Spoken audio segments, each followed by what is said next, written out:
Hello बच्चों, जैसा कि आप लोग देख पा रहे होंगे, आज का जो टॉपिक है हम लोग का वो है पार्टनरशिप की theory. As you all know कि हम लोग जो चैप्टर पढ़ रहे हैं उसका नाम है रिटायरमेंट, और हम लोग के पास अभी बहुत सारे छोटे छोटे टॉपिक बाकी हैं। तो उससे पहले एक वीडियो लेक्चर हम लोग ले लेते हैं जिससे हम लोग पार्टनरशिप की थ्योरी को कवर कर लेते हैं, क्योंकि अगर थ्योरी थोड़ी सी स्ट्रांग हो जाएगी तो हम लोग को पार्टनरशिप समझने में बहुत ज़्यादा आसानी हो जाएगी।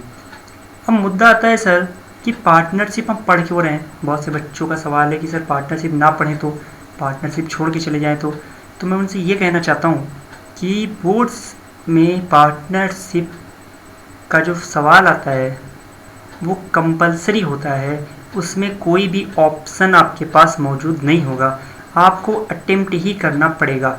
आप अगर अटेम्प्ट नहीं करते हो तो आप ये जान लीजिए कि आप अपने 20 मार्क्स का पेपर छोड़ के आने वाले हो। मतलब 20 नंबर का सवाल पार्टनरशिप से आएगा ही आएगा, और वो भी कंपलसरी है। कंपलसरी कहने का यहाँ पे क्या मतलब है, उस सवाल के साथ जो ऑप्शन होंगे आपके लिए वो भी पार्टनरशिप के ही होंगे, किसी और चैप्टर के आपको उसके अंदर ऑप्शन नहीं मिलेंगे। तो आपको 20 नंबर की पार्टनरशिप तो करनी ही करनी पड़ेगी, और पार्टनरशिप अप्रॉक्स 30 नंबर की बोर्ड्स में आ जाती है। मैं मान के चलता हूँ 20 से 30 नंबर की लगभग पार्टनरशिप आती है। तो आज का जो हम लोग का टॉपिक है वो थ्योरी का टॉपिक है। थ्योरी में हम लोग का चैप्टर 1 हम लोग कवर कर रहे हैं। तो चैप्टर 1 आप लोग अपना ओपन करके रखें। बुक है तो बहुत अच्छी बात है, नहीं है तो मैं जो बता रहा हूँ, जो समझा रहा हूँ, उसे समझ के आप लोग नोट्स बनाने का कोशिश करिए। और आइए हम लोग सीधे सीधे अपने चैप्टर पे चलते हैं, जो हम लोग का चैप्टर है। तो जैसा कि चैप्टर में आप लोग को बताया, चैप्टर 1 आपका है partnership accounts introduction, that means साझेदारी का सामान्य परिचय। अब सवाल ये उठता है कि साझेदारी है क्या। जैसा कि आपको पता है बिजनेस कई प्रकार के होते हैं। एक होता है एकाकी व्यवसाय। एकाकी व्यवसाय मतलब जब एक व्यापारी या एक व्यक्ति किसी व्यापार को करता है तो उसे एकाकी व्यापार कहते हैं।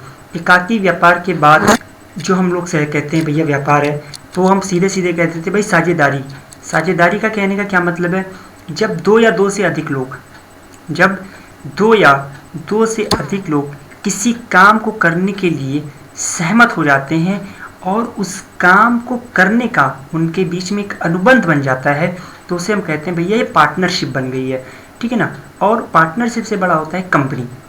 हम लोग जिसकी बात कर रहे हैं वो क्या है, पार्टनरशिप। पार्टनरशिप की डिफिनेशन कहाँ लिखी हुई है, तो पार्टनरशिप की डिफिनेशन लिखी हुई है अंडर पार्टनरशिप एक्ट 1932 सेक्शन 4 में लिखा हुआ है कि साझेदारी उन व्यक्तियों का संबंध है जो एक ऐसे व्यापार के लाभ को बांटने के लिए सहमत हुए हैं जो कि उन सबके द्वारा या उन सभी की ओर से किसी एक के द्वारा संचालित किया जाता है। मतलब ऐसे व्यक्तियों का संबंध, कैसी व्यक्तियों का संबंध, ऐसे व्यक्ति, और वो व्यक्ति कौन होंगे, दो या दो से अधिक होंगे। तो ऐसे व्यक्तियों का संबंध है जो किसी व्यवसाय, व्यापार, तो व्यापार भी कैसा होगा, लीगल होगा, वैधानिक व्यापार होगा। ऐसा नहीं किसी का खून कत्ल करने का व्यापार नहीं हो सकता, के लाभ को बांटने के लिए सहमत हुए हैं। और यहाँ पे लाभ का मतलब लॉस भी है। अगर बिजनेस में लॉस हो जाता है तो उन्हें वो भी बांटना पड़ेगा, जो कि उन सभी के द्वारा, मतलब या तो 4 पार्टनर हैं तो चारों के द्वारा रन हो बिजनेस। मतलब कोई अगर डिसीजन लेना है तो चारों मिल करके ले, या फिर चारों में से कोई एक डिसीजन ले रहा है और बाकी तीनों लोग एग्री हो जाते हैं, तो ऐसे भी पार्टनरशिप चलती है। इसीलिए कह रहा है साझेदारी उन व्यक्तियों का संबंध है जो एक ऐसे व्यापार के लाभों को बांटने के लिए सहमत हुए हैं जो कि उन सबके द्वारा या उन सभी की ओर से किसी एक के द्वारा संचालित किया जाता है। साझेदारी में जो अधिकतम सदस्य होते हैं और कम से कम सदस्य होते हैं उनके बारे में हमें जानना जरूरी है। तो मिनिमम जो पार्टनर होते हैं सर वो 2 होते हैं, कम से कम 2, अधिक से अधिक 10 बैंकिंग के केस में, और अदर केस में 20। मतलब अगर हमारा व्यवसाय जो है बैंकिंग का है तो 10 पार्टनर हो सकते हैं मैक्सिमम, और मिनिमम तो 2 होंगे ही। और अगर बैंकिंग का नहीं है, किसी और तरीके का है, तो मैक्सिमम 20 पार्टनर हो सकते हैं। मतलब 20 से ऊपर गए तो इलीगल, 2 से नीचे गए तो इलीगल, मतलब हो ही नहीं सकता। इलीगल कहने का मतलब हम कह सकते हैं वाइड है, एग्रीमेंट ही नहीं हो सकता है। और 10 से ज़्यादा के तो भी हमारी पार्टनरशिप क्या हो जाएगी, समाप्त हो जाएगी। नेक्स्ट बात करते हैं सर कि साझेदारी के विशेष लक्षण क्या है, कैरेक्टरिस्टिक्स ऑफ पार्टनरशिप क्या है, what are the essentials characteristics. तो तो फर्स्ट ऑफ ऑल 2 और मोर पर्सन्स, मतलब 2 या 2 से अधिक व्यक्ति का होना जरूरी है, कम से कम 2 या फिर 2 से अधिक, राइट। उसके बाद दूसरी बात, ठहराव तथा अनुबंध का होना। ठहराव और अनुबंध मतलब एक एग्रीमेंट होना जरूरी है, उनके बीच में एक एग्रीमेंट होना जरूरी है। अगर एग्रीमेंट नहीं है तो साझेदारी नहीं हो सकती, एग्रीमेंट नहीं है तो साझेदारी नहीं हो सकती है, ये बात का ध्यान रखना जरूरी है।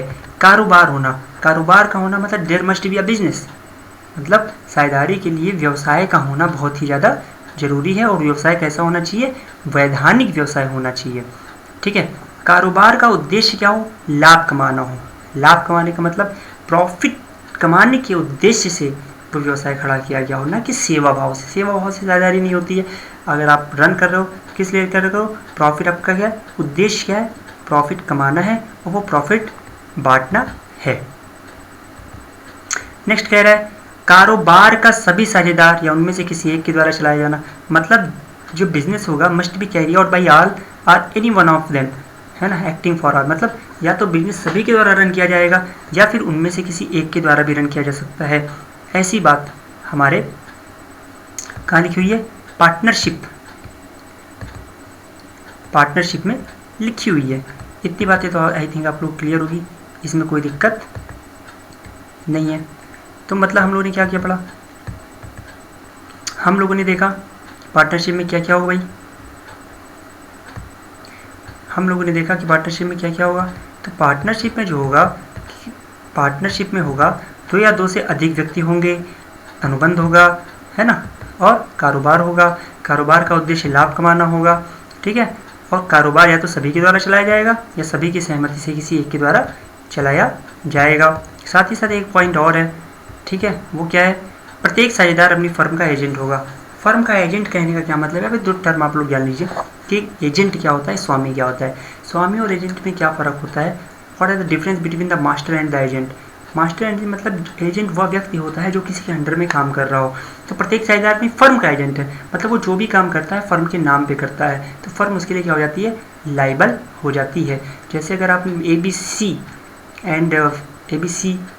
के नाम से फर्म चालू हुई है और ए ने किसी से पैसा उधार ले लिया, तो ABC तीनों उसके लिए बाउंड हो जाएंगे। बी ऐसा नहीं कह सकता नहीं भैया मैंने तो किया नहीं था, ऐसा नहीं कह सकते आप बाउंड हो जाएंगे क्योंकि वो फर्म की लायबिलिटी हो जाएगी। इस बात का हमें ध्यान रखना है। नेक्स्ट पॉइंट आता है कि भैया साझेदारी संलेख क्या होता है। तो ध्यान रखिए पार्टनरशिप डीड बहुत इंपॉर्टेंट पॉइंट है। What is the partnership deed? बहुत बार आ चुका है। तो पार्टनरशिप डीड वह पत्र होता है या वह प्रपत्र होता है जिसपे क्या होता है? जिसपे सभी प्रकार की शर्तें लिखी होती हैं। जिसपे क्या लिखी होती हैं? सभी प्रकार की शर्तें जो होती हैं वो लिखी रहती हैं। पार्टनरशिप डीड में सभी प्रकार की शर्तें लिखी होती हैं। जब साझेदारी बनती है तो उसमें क्या क्या शर्तें हैं सारी बातें एक पत्र पे लिखी जाती हैं, एक डॉक्यूमेंट पे लिखी जाती हैं, जिसे पार्टनरशिप डीड कहा जाता है। सबसे पहली बात कह रहा है कि क्या क्या लिखी जाती है, तो कह रहा है नंबर 1 कैपिटल लिखी जाती है, मतलब कौन कितनी कैपिटल लगाएगा ये बात लिखी रहती है। आहरण, आहरण मतलब होता है ड्राइंग। ड्राइंग का मतलब क्या होता है? वो पैसा जो बिजनेस में लगाया गया है और अपने पर्सनल यूज़ के लिए निकाल लिया गया, पैसा अपने पर्सनल यूज़ के लिए निकाल लिया गया, तो उसे हम कहते हैं आहरण। तो आहरण होगा तो कितना होगा और इस पर ब्याज हो लगेगा तो कैसे लगेगा। तीसरा पॉइंट होता है लाभ हानि। लाभ हानि कैसे बटेगा, मतलब किस रेशियो में बांटा जाएगा। लोन, लोन अगर पार्टनर देगा तो इंटरेस्ट का रेट क्या होगा, ये बातें उसके अंदर लिखी रहती हैं। नेक्स्ट आता है सैलरी और कमीशन। सैलरी कमीशन मिलेगा या फिर नहीं मिलेगा। नया पार्टनर आएगा तो क्या होगा, कोई पार्टनर जाएगा तो क्या होगा, है ना, पार्टनरशिप फर्म बंद होगी तो क्या होगा। ये सारी छोटी छोटी बातें उसके अंदर लिखी रहती हैं, ठीक है। अब पार्टनरशिप फर्म डिसॉल्व हो गई, कोई पार्टनर दिवालिया हो गया, तो गार्नर वर्सेस मरे रूल लगेगा या फिर नहीं लगेगा। फर्म का बीमा होगा या फिर नहीं होगा, है ना, ऑडिटिंग होगी मतलब अंकेक्षण होगा या नहीं होगा, ये सारी बातें होती हैं। अगला क्वेश्चन आता है कि साझेदारी संलेख अगर ना बनाया जाए तो क्या क्या बातें होंगी। तो देखिए साझेदारी संलेख ना बनाने पे कई सारे नियम लागू हो जाते हैं। पहला नियम ये होता है कि प्रत्येक साझेदार को व्यापार के संचालन में भाग लेने का अधिकार मिल जाता है। जितने भी पार्टनर्स हैं वो सभी संचालन में और प्रबंध में भाग ले सकते हैं। दूसरी बात, कोई भी अगर मतभेद होता है आपस में, है ना, कॉन्फ्लिक्ट होता है अगर कोई भी, तो डिसीजन कैसे लेगा, मेजॉरिटी लेगी।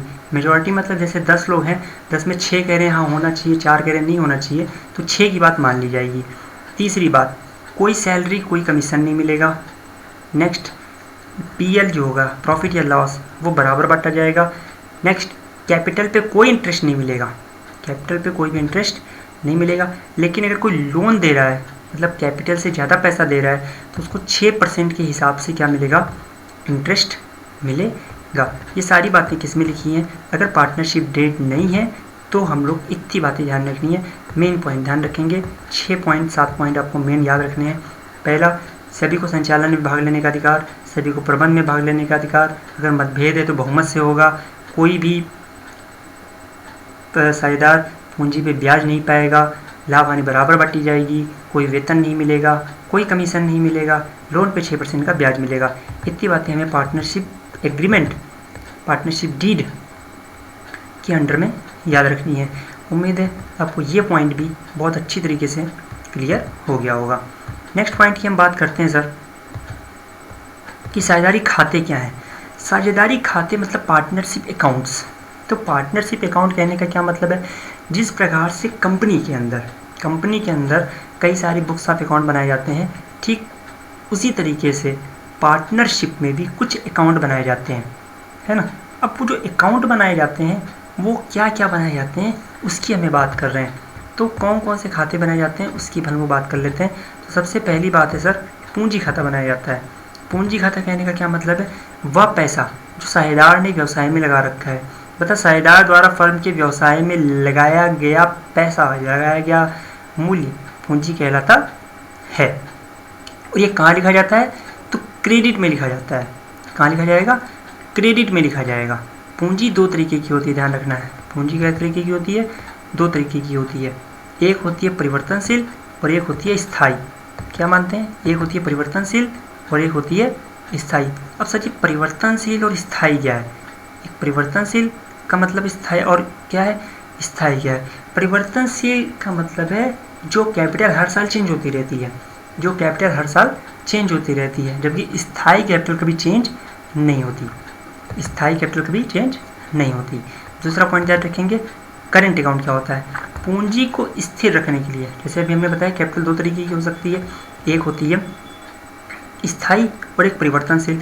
तो अगर परिवर्तनशील है तब तो मैंने कैपिटल अकाउंट बना दिया, उसी में हर साल चेंज होते रहेंगे, बीडी डालेंगे, कुछ आइटम डालेंगे, सीडी आएगी, फिर अगले साल बीडी बनेगी, फिर कुछ आइटम डालेंगे, फिर सीडी आएगी, तो हर साल कैपिटल चेंज हो रही है।